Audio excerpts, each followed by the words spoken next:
신약성경 250페이지입니다. 로마서 8장 28절.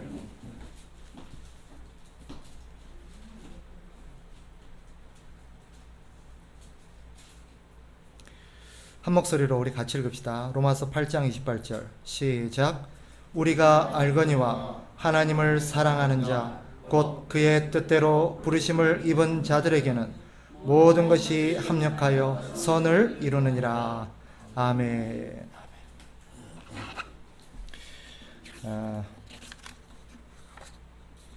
코로나가 발발한 지 어느덧 지금 7개월이 되었습니다.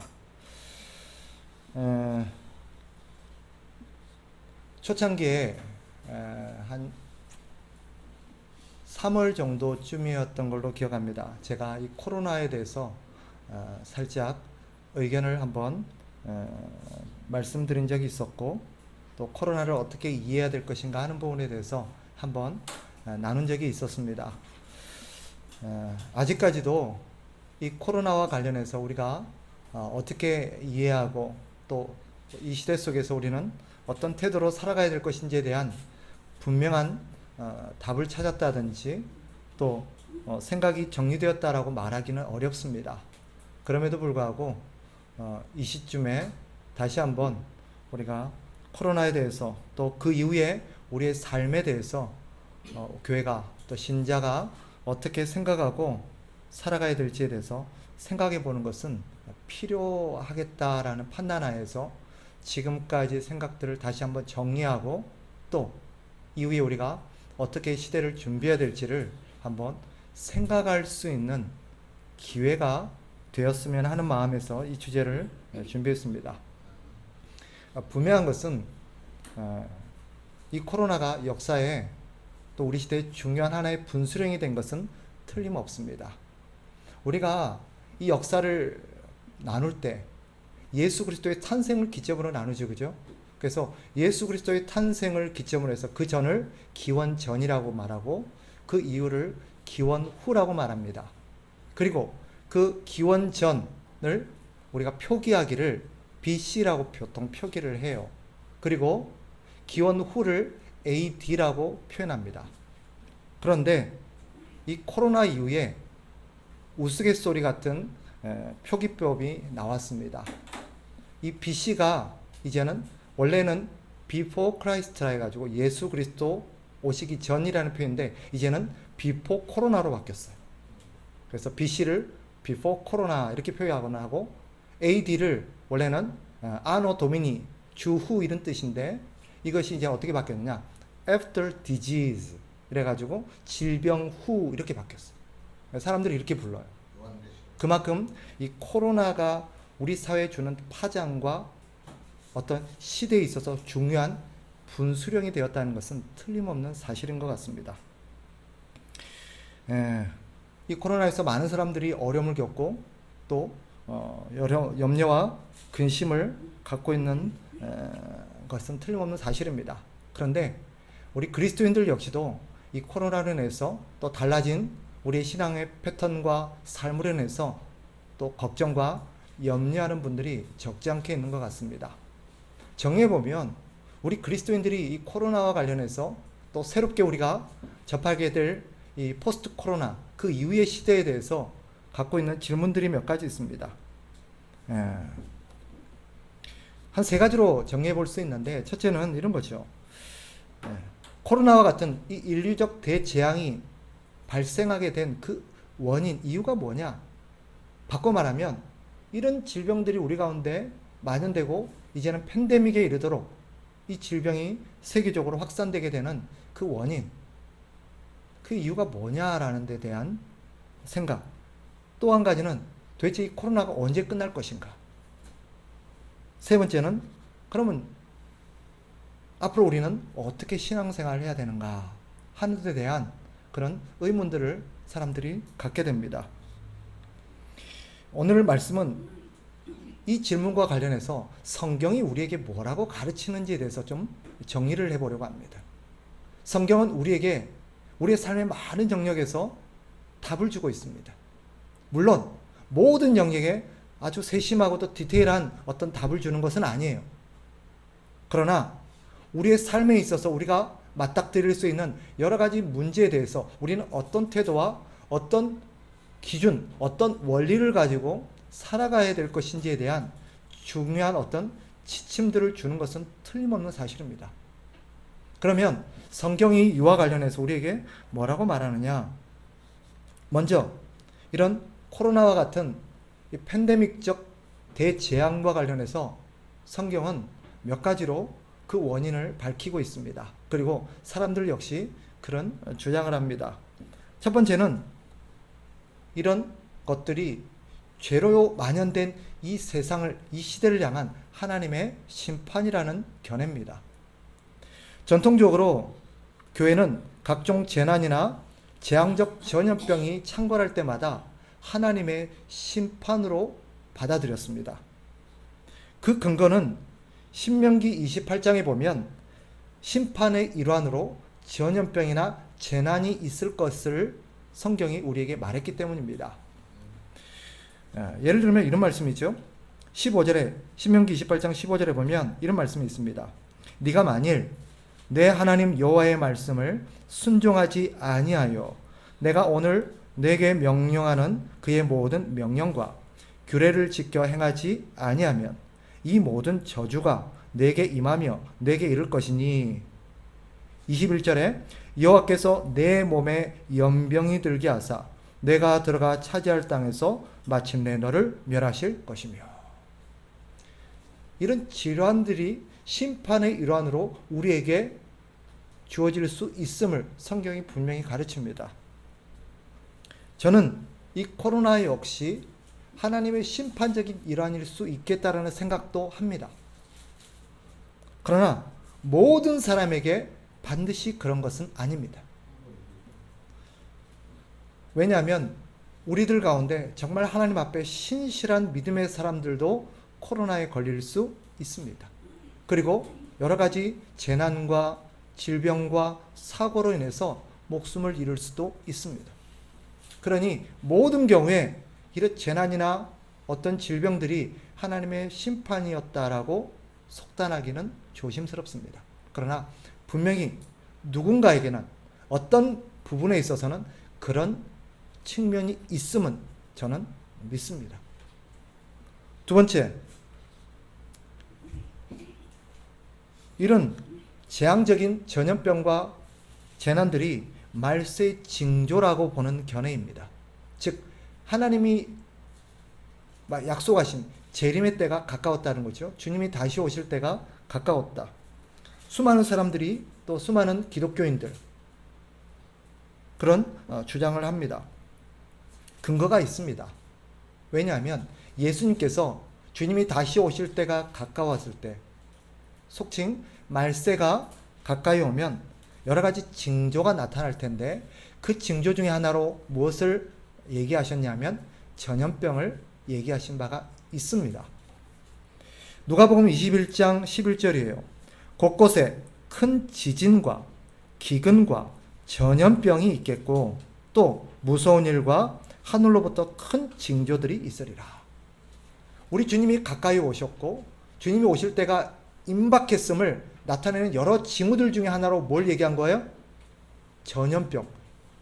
지구적인 재앙이라고 할 수 있는 이 전염병들이 발생할 수 있음을 얘기한 바 있습니다. 그러니 이런 어떤 코로나와 같은 재앙급적 질병들, 전염병을 우리가 두고 주님이 오실 때가 가까이 왔나 보다 라고 생각하는 것은 전혀 잘못된 생각은 아닙니다.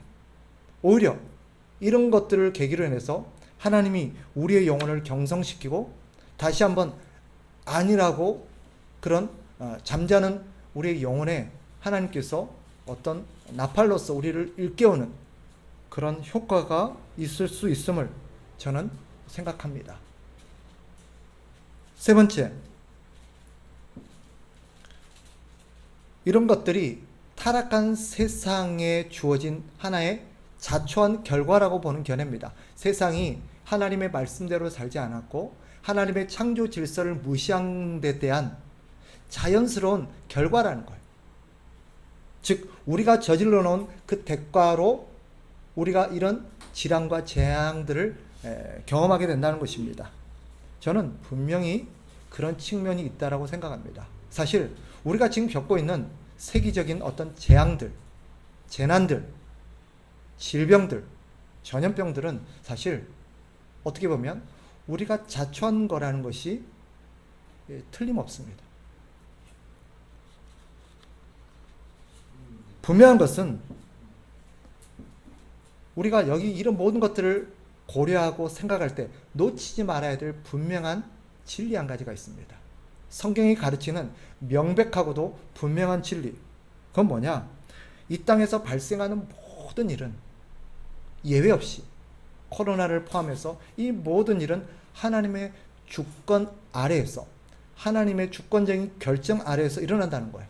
어떤 건 하나도 하나님의 예외 없이 하나님의 어떤 계획에 벗어나서 발생하는 것은 없습니다. 세상에서 일어나는 모든 문제들이 죄와 악한 마귀, 사단의 어떤 역사로 인해서 일어난 일들이 많이 있습니다. 그러나 성경이 가르치는 게 뭐예요? 그런 사단마저도, 죄의 결과마저도 하나님의 통제 아래 있다라는 거예요. 사단이 어떤 것들을 발발시키고 어떤 것들을 획책한다 할지라도 하나님이 허락하지 아니하시면 결코 그것이 발생할 수 없다라고 성경은 분명히 가르칩니다. 그러니 우리가 어떤 일들이 발생했을 때 이것이 하나님의 계획과 무관하게 발발한다, 우연히 일어난다, 그런 일은 없습니다. 그러니 이 모든 일들은 하나님의 계획 아래에서 하나님의 뜻 안에서 발생하고 있음을 우리는 기억해야 합니다. 그러나 또 한 가지 사실이 있어요. 그게 뭐냐? 우리 시대를 향한 하나님께서 일으키신 어떤 일들은 그 일 안에 담겨있는 하나님의 뜻을 우리는 분명하게 알 수 없다는 것입니다. 이게 중요한 두 번째 원칙입니다. 모든 것은 하나님의 뜻 안에서 일어난 건 분명한 사실이에요. 그러나 그 뜻이 무엇인지는 우리가 온전히 알 수 없어요. 결론이 무엇입니까? 그러니 원래 하나님의 뜻이 있겠지. 정답이에요. 하지만 그 뜻이 바로 이거야 라고 속단해서는 안 된다는 것입니다. 죄에 대한 심판일 수도 있고 말세적 징조일 수도 있고 우리가 자초한 결과일 수도 있습니다. 그 외에도 여러 가지 사람들이 꼽을 만한 어떤 원인들을 생각할 수 있습니다. 그러나 그 외에도 우리가 생각할 수 없는 어떤 다른 측면의 하나님의 뜻이 분명히 있을 수 있다는 것을 우리는 겸허히 인정하는 태도가 필요합니다. 이 사실이 왜 중요합니까? 누군가가 코로나에 걸렸고 누군가가 어떤 재앙을 당하고 누군가가 불행한 일을 겪었어요. 그것이 반드시 어떤 재난과 재앙이 죄의 결과로 주어진 하나님의 심판이라는 생각에 꽂혀서 그것만을 이렇게 갇혀져서 마치 모든 사람에게 일어난 불행이 죄의 결과요 하나님의 심판인 것처럼 간주되어서는 안 된다는 거예요. 맹인으로 태어난 어떤 사람이 있었습니다. 그 사람을 본 제자들의 태도가 누군가의 죄로 인한 그런 결과라고 생각했습니다. 그래서 예수님께 물었죠. 주님, 저 사람이 맹인으로 태어난 것이 본인의 죄 때문입니까? 부모의 죄 때문입니까? 그러나 주님은 죄 때문이 아니라 그에게서 하나님이 하시는 어떤 일을 나타내기 위함이었다라고 주님은 말씀하셨습니다. 또 욥기에 보면 욥의 불행을 둘러싸고 많은 친구들이 그의 친구들이 욥의 불행의 원인을 죄에서 찾았지요. 그가 죄를 지었기 때문이다. 하나님이 심판한 거다. 그러나 마지막에 보면 하나님이 나타나셔서 그의 친구들을 꾸짖습니다. 사실 우리가 알듯 욥의 불행은 죄로 인한 심판이 아니었습니다. 하나님의 더 깊은 어떤 뜻이 있었던 것입니다. 그러니 우리는 누군가가 우리의 삶에서 불행을 당했어요. 섣불리 입을 떼서 이러쿵 저러쿵 함부로 속단한다든지 함부로 판단하는 것에 대해서 우리는 주의해야 합니다. 그럴 수도 있겠다 라고 생각할 수는 있겠죠. 또 한 가지 우리는 불행을 당한 사람이나 그렇지 않은 우리 사이에는 아무런 차이가 없다는 것을 항상 기억해야 합니다.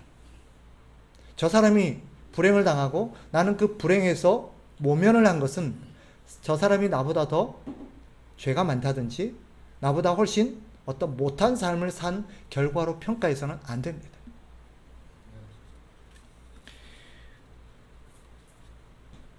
죄 때문에 불행을 당한다라고 믿는 사람들에게 예수님은 이런 이야기를 들려주신 바가 있어요. 잘 새겨들을 필요가 있습니다. 누가복음 13장에 보면 두 가지 이야기를 들려주시는데 1절부터 5절까지 제가 읽어드릴게요. 그때 마침 두어 사람이 와서 빌라도가 어떤 갈릴리 사람들의 피를 그들의 제물에 섞은 일로 예수께 아뢰니 대답하여 이르시되 너희는 이 갈릴리 사람들이 이같이 해받음으로 다른 모든 갈릴리 사람보다 죄가 더 있는 줄 아느냐? 너희에게 이르노니 아니라 너희도 만일 회개하지 아니하면 다 이와 같이 망하리라. 또 실로암에서 망대가 무너져 치어 죽은 18사람이 예루살렘에 거한 다른 모든 사람보다 죄가 더 있는 줄 아느냐? 너희에게 이르노니 아니라 너희도 만일 회개하지 아니하면 다 이와 같이 망하리라. 주님의 뜻은 분명합니다. 어떤 사람들이 누군가가 실로암 망대가 무너져서 그 아래 깔려 죽은 불행한 참사나 또 빌라도에게 어떤 그런 혹독한 핍박 속에서 그들이 죽임을 당하는 일을 겪은 것은 그들이 너희보다 죄가 많아서 그렇게 된 것이 아니라는 거예요. 너희도 별반 다르지 않다는 거예요. 그러니 이런 불행 속에서 우리는 어떤 태도를 가져야 되느냐? 주님은 사람들은 그 불행을 바라보면서 그 사람의 죄를 생각했어요. 그 사람의 어떤 잘못된 삶을 생각했어요. 그런데 주님은 그 문제를 가지고 어디에 관심을 돌리냐면 너 자신에게 관심을 돌리라고 말합니다. 우리는 자꾸 그 불행이 생기면 어떤 집안에 어떤 기업에 어떤 일에 불행한 일이 발생했어요. 그럼 자꾸 그 회사의 어떤 문제, 그 집안의 어떤 문제, 그 사람의 어떤 문제를 자꾸 생각합니다. 그런데 주님은 전혀 다른 관점을 우리에게 제공합니다. 그런 계기가 발생할 때마다 거기에 집중하지 말고 너에게 집중해라. 너 자신을 돌아보라고 말합니다. 너는 예외인 줄 아느냐? 사실은 저런 일들은 우리가 당했어야 될 일들이에요. 그런데 우리는 왜 안 당했을까요? 이것은 하나님의 말할 수 없는 자비의 결과라는 거예요. 너희가 저들보다 의롭고 잘 살아서가 아니라 너희는 특별해서가 아니라 너희도 별반 다를 바 없이 그런 불행 가운데 놓일 수 있는 사람이건만 너희가 얼마나 하나님의 큰 은혜 속에 있는지를 생각하라는 것입니다. 또 한 가지가 뭐예요? 그런 계기를 통해서 우리 자신을 돌아봐야 돼요. 내가 과연 이런 은혜를 받을 자격이 있고 이런 은혜 속에서 이렇게 살아도 되는가 하는 것을 성찰하고 돌아보는 기회로 삼으라는 것입니다. 이게 주님이 일깨워 주신 중요한 하나의 관점이에요. 그러니 여러분에게 말씀드리고 싶습니다. 누군가에게 일어난 일들을 색안경 끼고 보지 마세요. 저도 가끔 그런 실수를 하곤 합니다. 누군가가 코로나에 걸렸어요. 그런데 하필이면 그 사람이 어느 지역에 갔어요. 제주도에 간 사람이 코로나에 걸렸어요. 그랬더니 대뜸 튀어나오는 말이 뭐예요? 하필이면 이 시국에 꼭 제주도를 놀러 가냐 하면서 혀를 차고 그 사람의 어떤 잘못됐을 어떤 행위들을 우리가 지적합니다. 그런데 우리는 몰라요. 그 사람이 이 시기에 하필이면 그 장소에 갔어야 될 그 사람만의 어떤 피치 못할 사정을 우리는 모릅니다. 그 사람에게는 우리가 모르는 어떤 피치 못할 사정이 있을 수 있어요.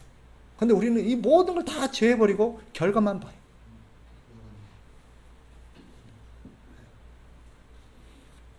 만일 여러분이 그 장소에 가면 안 되는 걸 알고 이 시기에 가면 안 되지만 가야만 하는 어떤 특별한 위험을 무릅쓰고 내 모든 것을 희생하고 가야 될 만한 특별한 어떤 일이 있었어요.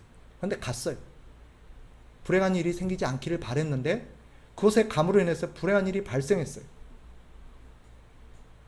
사람들이 입을 뗍니다. 이 시국에 하필이면 가지 말라는 들, 하지 말라는 것을 왜 하느냐? 그럼 뭐라고 여러분들은 어떤 마음이 들겠습니까? 누가 모르나? 그럴 수밖에 없는데 사정이 있었다는 것을 우리는 이렇게 항변할 겁니다. 그죠? 그 사람에게도 그런 일이 있을 수 있다는 거.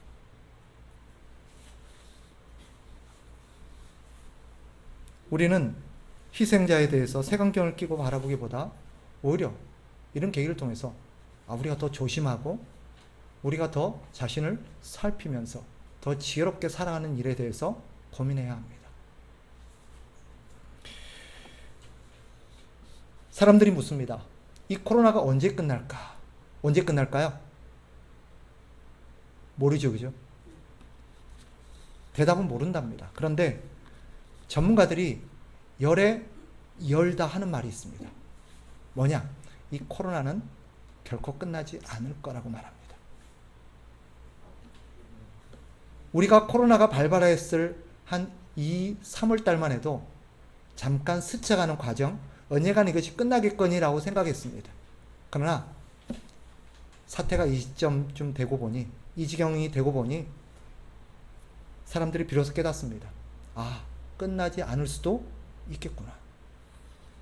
전문가들은 이 코로나와 같은 사태는 결코 끝나지 않을 거라고 말합니다. 이 코로나 자체만도. 그러니 이제는 코로나와 함께 사는 법을 배우라고 말합니다. 그렇다면 이 코로나와 함께 더불어 살아가야 되는 우리 그리스도인들의 신앙생활은 어떻게 돼야 될까요? 우리는 이 코로나 속에서 신앙생활하는 법을 배워야 합니다. 먼저 사실 하고 싶은 얘기가 많이 있지만 다음 기회에 다른 주제를 다루면서 제가 하기로 하고요. 몇 가지만 말씀드리고 싶습니다. 첫째는 이 코로나가 없어지지 않을 것이고 이 코로나는 계속 우리의 삶 가운데 우리 주변에서 함께 더불어 살아가야 된다면 우리는 국가 방역 지침을 따르면서 살아야 합니다. 주님은 성경은 하나님의 뜻에 어긋나지 않는 한 국가 제도에 순복하라고 가르칩니다. 베드로전서 2장 13절이죠. 또 한 가지, 성경은 이 바이러스의 확산을 막고 취약한 사람들의 생명을 보호하기 위해서 국가에서 요구하는 지침을 순종할 것을 우리에게 가르칩니다. 사실 성경에도 비슷한 사례가 나옵니다. 레위기 13장에 보면 하나님께서 구약계 이스라엘 백성들 가운데 전염병이 일어날 경우, 발생할 경우, 또 전염병이 창궐할 경우 그들이 지켜야 될 지침에 대해서 가르친 바가 있습니다. 특정한 전염병이나 감염병, 어떤 병이 발발할 경우 필요에 따라서 그 사람을 7일 동안 격리하라고 가르칩니다. 그 이후에 다시 살펴보아서 질병이 명확하지 않고 애매할 경우 다시 7일 동안 또 격리시켜서 살펴보라고 가르칩니다. 그리고 나병과 같이 분명한 질환, 전염성이 강하고 또 치명률이 높은, 치사율이 높은 질병에 관해서는 그 사람을 무기한 격리하라고 가르치고 있습니다. 물론 이런 레위기 13장에서 가르치는 어떤 질병에 대한 어떤 가르침들은 궁극적으로 어떤 영적인 하나님의 교훈을 담고 있으면 분명한 사실입니다. 그러나 1차적으로 하나님의 제정한 법규의 중요한 하나의 그런 요인은 이스라엘 백성들의 안전과 생명을 보호하기 위함임은 틀림없는 사실입니다. 하나님의 백성들이라고 무조건 병이 발생해도 믿음으로 살아가고 하나님이 고쳐주시겠거니 하고 살아가도 된다고 성경은 가르치지 않습니다. 방역 지침을 지키고 국가에서 우리에게 제공한 어떤 방법을 따르는 것은 불신의 문제가 아닙니다. 물론 하나님은 우리를 보호하고 질병을 치유하실 수도 있습니다.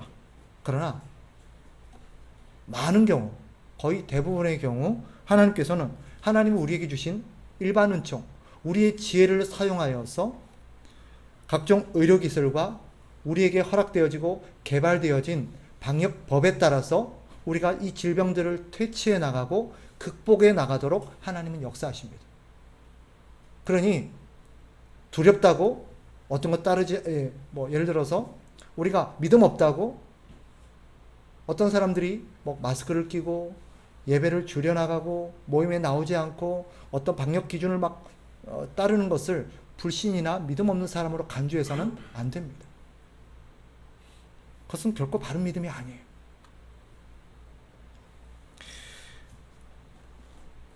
방역 지침 준수는 사실 우리의 생명을 지키기 위함도 있지만 사실 더 중요한 이유가 있습니다. 우리 자신보다 다른 사람의 생명을 지키기 위함입니다. 이웃을 사랑한다는 것은 그들의 안전과 재산을 보호하는 것을 전제로 합니다. 이웃을 사랑한다면서 그 사람의 생명, 안전을 소홀히 여기고 무시하는 것은 결코 사랑하는 태도가 아닙니다. 하나님은 우리에게 이웃을 사랑하라 그랬죠? 우리가 그 이웃을 사랑하는 가장 기본적이고 가장 보편적인 방법이 그들의 안전과 생명을 존중하는 것입니다. 보호해 주는 것입니다. 우리는 나는 괜찮다 할지라도, 나는 질병에 걸릴 확률이 전혀 없다 할지라도, 드물지만 어떤 사람들은 분명히 면역 체계를 갖고 있는 사람도 있대요. 코로나에 걸리지 않는 사람도 있대요. 나는 절대 걸리지 않는 것이 확실하다 할지라도 우리는 마스크를 껴야 됩니다. 왜죠? 다른 사람을 위해서. 두 번째로 우리는 어떻게 신앙생활을 해야 되느냐?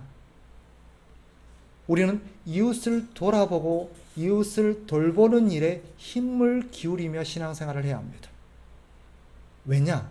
역사를 보면요, 인류에 드리워진 이 팬데믹과 같은 세계적인 우주적인 이 재앙들이, 이 질병의 창굴들이 오히려 기독교의 확산으로 이어졌다라는 중요한 어떤 사례들이 있습니다. 기독교 역사를 연구한 리맨 스톤이라는 분이 있습니다. 그분의 연구에 따르면 로마 제국의 4분의 1을 죽일 그런 2세기의 병이 하나 있습니다. 어떤 병이냐면 안토니우스 역병이라는 질환입니다.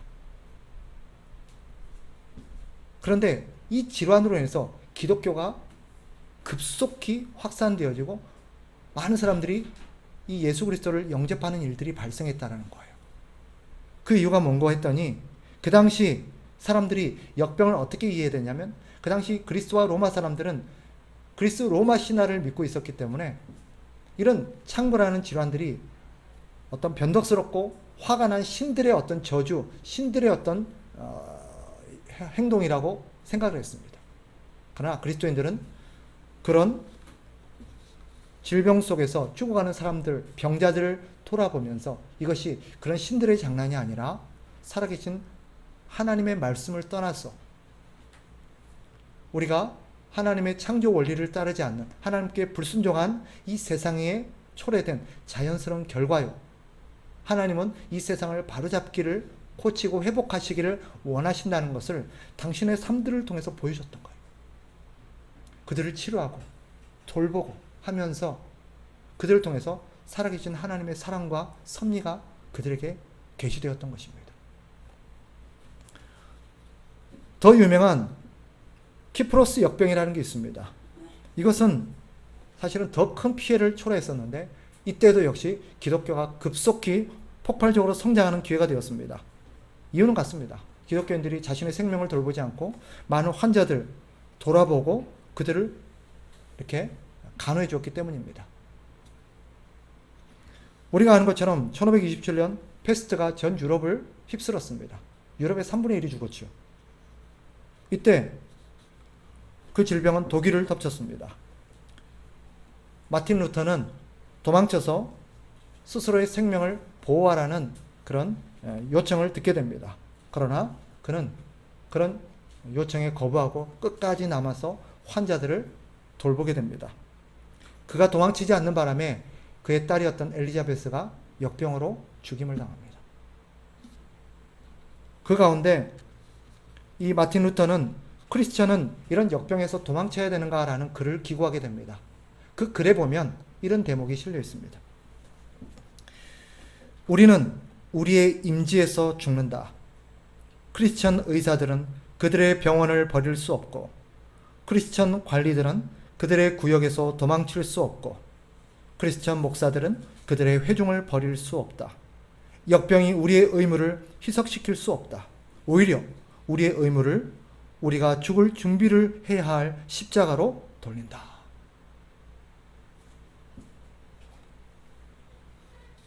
이런 가르침과 이런 선례들이 우리에게 주는 메시지가 있습니다. 우리가 방역을 준수하고 개인의 위생에 힘을 써야 되는 것은 우리 자신의 안전을 보존하기 위함이 아닙니다. 이웃을 섬기는 신앙적 윤리에서 기초하는 것입니다. 그래서 이 포스트 코로나 시대, 앞으로도 이 코로나도 없어지지 않겠지만 코로나 못지않는 세계적인 질환들이 계속해서 올 수 있을 거라고 말합니다. 우리는 이런 시대 속에서 함께 더불어 살면서 고난당하는 이웃들을 돌아보는 기회로 삼아야 합니다. 따라서 그 출발은 방역과 개인의 위생에 힘쓰는 것부터 출발합니다.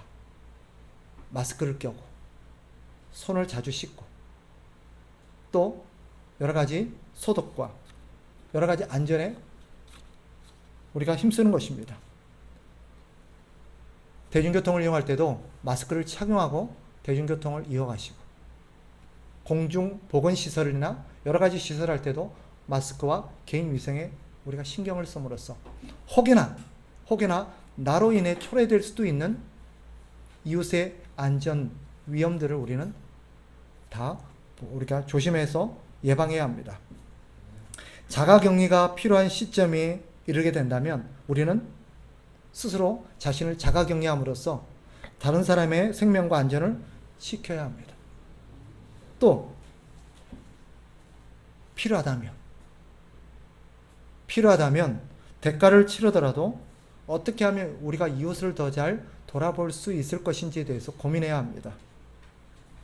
여러분, 이웃을 사랑한다는 것은 이렇게 표현할 수 있습니다. 어쩌면 우리 시대에 가장 필요한 표현일 수도 있는데, 이웃을 사랑한다는 것은 이웃에게 돌아가야 될 이익을 가로채지 않는 것을 포함합니다. 예를 들면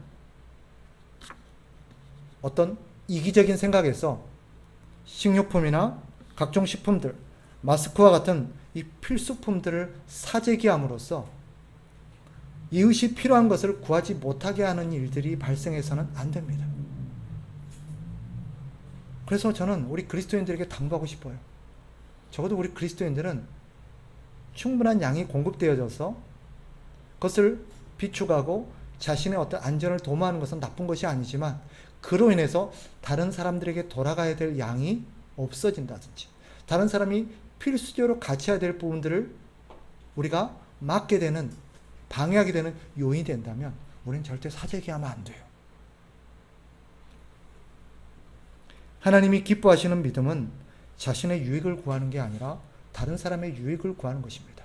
내가 더 많이 얻을 수 있어도, 혹여나 내가 더 많이 가져감으로 다른 사람이 필요한 만큼을 갖게 되지 못한다면 우리는 우리의 필요를 절제해야 합니다. 최소한의 것만 가져야 합니다. 심지어 교회 역사를 보면 어떤 믿음의 선배들은 내가 가질 수 있는 최소한의 것조차도 이웃을 위해서 양보하곤 했습니다. 저는 그리스도인이 그래야 된다라고 생각합니다. 세 번째로, 이 포스트 코로나 시대를 살아가는 우리가 기억해야 될 또 하나의 중요한 신앙의 원리가 있습니다. 그것은 언제나 역사의 끝이 있고 우리에게는 영생의 삶이 있다는 것을 기억하는 것입니다. 분명한 것은 성경이 우리에게 가르치는 분명한 진리가 있습니다. 언젠가 이 땅에 창궐했던, 우리를 괴롭히고 우리를 아프게 하고 사랑하는 수많은 우리의 사람들을 데려갔던 이 땅에 있는 모든 질병과 재난과 각종 불행들이 끝이 있을 거라는 거예요. 분명한 사실입니다. 언젠가 이것은 끝이 납니다. 역사의 종말과 함께 이 땅의 모든 불행이 끝이 납니다. 그리고 성경 우리에게는 더 이상 아프지도, 더 이상 죽지도, 더 이상 슬픔도 없는 영원한 생명의 삶이 우리에게 예비되어 있다라고 가르칩니다. 이건 진실입니다. 진리입니다. 앞에서 언급된 이 세계적 팬데믹 역병 속에서도 수많은 그리스도인들이 자신을 희생시키며 이웃을 돌볼 수 있었던 이유가 바로 이런 믿음 때문입니다. 언젠가 이것은 끝이 난다는 거. 그리고 우리에게는 영원토록 이런 질병과 아픔에서 해방되어져서 영원히 우리는 영생과 안녕을 누릴 수 있는 그런 삶이 우리에게 예비되어 있다는 것을 믿고 소망했기 때문입니다. 바울의 말을 여러분들이 귀담아 들으셨으면 좋겠어요. 생각하건대 현재의 고난은 장차 우리에게 나타날 영광과 비교할 수 없도다. 그럼 또 이렇게 얘기합니다. 로마서 8장 38절 39절 내가 확신하노니 사망이나 생명이나 천사들이나 권세자들이나 현재일이나 장래일이나 능력이나 높음이나 깊음이나 다른 어떤 피조물이라도 우리를 우리 주 그리스도 예수 안에 있는 하나님의 사랑에서 끊을 수 없으리라. 그리고 바울은 우리에게 또 한 가지를 상기시킵니다. 너희가 그렇게 하나님의 영광과 또 복음을 위해서 선한 삶을 산다는 것. 이 선한 삶이 뭘 말하겠어요? 자기를 희생하면서까지 이웃을 돌보고 이웃을 향한 배려, 자기 절제적, 자기 희생적 이런 선한 삶을 살았던 자에게 예비된 하나님의 상급이 있음을 우리에게 일깨웁니다. 디모데후서 4장 8절 이제 후로는 나를 위하여 의의 면류관이 예비되었으므로 주 곧 의로우신 재판장이 그날에 내게 주실 것이며 내게만 아니라 주의 나타나심을 사모하는 모든 자에게도니라.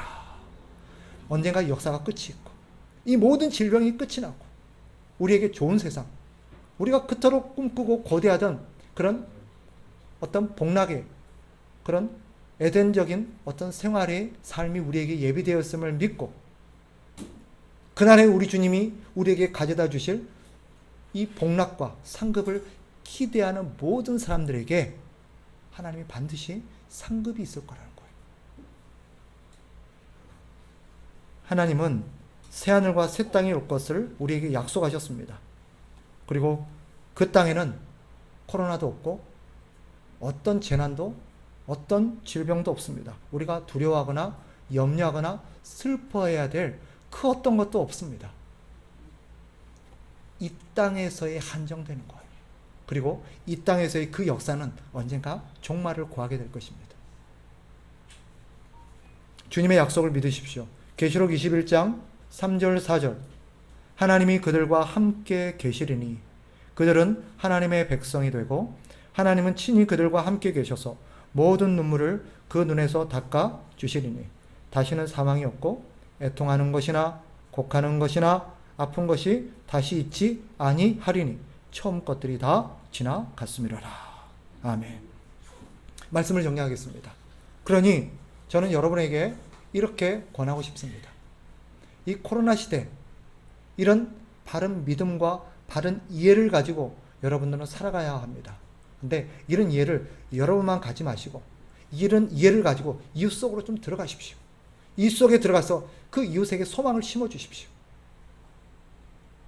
이 고단하고 아프고 힘든 세상이 언젠가는 끝이 있다. 그리고 우리에게는 결코 아픔도 없고 슬픔도 없고 두려움과 염려도 없고 이별도 없는 그런 영원하고도 완전한 세상이 우리에게 도래할 것이다라는 것을 많은 사람들에게 심어주시고 고난과 아픔 가운데 있는 자들을 위하여 위로하십시오. 그리고 그 일선에서 수고하는 자들을 격려하면서 기도하십시오. 지금도 우한에서 초기 이 질환이 발병했을 때 그 우한을 떠나지 않고 끝까지 남아 있었던 선교사가 있습니다. 그 선교사님의 이야기가 여러분의 주보에 실린 책에 소개되어 있어요. 여러분 주보에 보면 이 책 있죠? 이 책 꼭 한번 읽어보세요. 제가 또 다른 책도 제가 권유해 드리겠습니다만 아주 짧은 소책자예요. 그 책에 보면 제가 말씀드리지 못했던 여러 가지 어떤 요인들, 어떤 이야기들도 담겨 있지만 또 여러 가지 사례들도 많이 있습니다. 한번 읽어보시기를 권해요. 그 선교사님은 끝까지 많은 사람들이 전세기를 보내고 우한에서 본국으로 돌아올 때 한국분이에요. 그런데 끝까지 거기에 남기로 결정하셨습니다. 이유인즉슨 거기에 남겨진 성도들을 돌아보기 위해서입니다. 그분의 고백에 따르자면 그분은 모든 것을 포기하고 남기로 결정했을 때 비로소 자기를 향해서 온전한 마음을 열지 못했던 사람들이 비로소 마음을 열더라는 것이고, 그리고 놀랍게도 그분은 최소한의 필요한 식료품이나 식자재, 여러 가지 생필품 이런 것들조차도 구비하지 못했답니다. 그런데 어떤 일이 발생했냐니 거기에 살고 있는 현지인들이, 많은 우한의 그런 교우들이 자기 피로들을 함께 나누기 위해서 교회로 가지고 오고 그 선교사님들을 돕더라는 것입니다. 그것으로 인해서 복음이 더 확산된 것은 말할 것도 없고요. 지금도 의료 현장에서, 선교 현장에서 고군분투하며 방역과 다른 사람의 생명을 돌보기 위해서 힘쓰는 사람들이 있습니다. 그들을 위해서 기도해야 돼요. 그리고 그분들을 이런 말씀과 복음으로 격려해야 합니다. 소망을 심어줘야 돼요. 환우들도 마찬가지입니다. 그리고 한 가지만 더 여러분들이 기억했으면 하는 게 있습니다. 우리는 하나님의 주권을 믿어야 합니다. 참새 한 마리도 그저 떨어지는 법이 없다 했어요. 우리 머리털 하나도 우리 주님께서 돌보시고 관리하신다고 그러셨어요. 그러니 여러분, 우리가 살고 죽는 것은 하나님의 주권에 달린 것입니다. 코로나 때문에 죽는 게 아니에요. 코로나에 걸릴 수 있어요. 코로나에 걸려서 죽을 수도 있어요. 그러나 그 사람이 코로나에 걸렸을 때 죽을지 말지는 하나님이 결정하신 겁니다. 암에 걸리면 걸릴 수 있어요. 암에 걸려서 죽을 수 있습니다.